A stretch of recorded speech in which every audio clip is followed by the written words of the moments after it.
Welcome to Samba Samba. Enjoy the video. In this video, I will explain how to reshaft a golf club.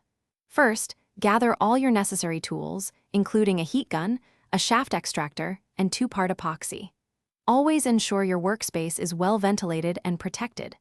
Next, carefully measure the new shaft to the desired length, making any necessary cuts to prepare it for the upcoming installation process. This preparation ensures a smooth and successful reshafting. Now, let's remove the old shaft. Use a heat gun to apply even heat around the clubhead's hosel.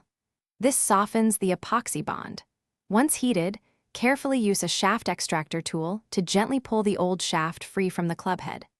After removal, it's crucial to thoroughly clean the inside of the hosel, removing all traces of old epoxy and any debris to ensure a clean surface for the new shaft.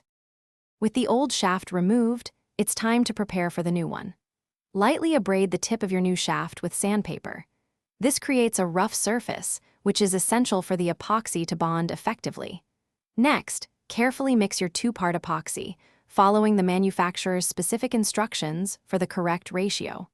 Finally, apply the mixed epoxy evenly inside the clubhead's hosel and onto the prepared tip of the new shaft. Carefully insert the new shaft into the clubhead, ensuring it's properly aligned.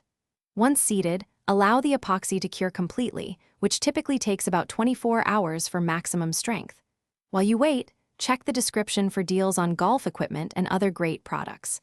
After curing, trim the grip end of the shaft to its final length and then install your new grip.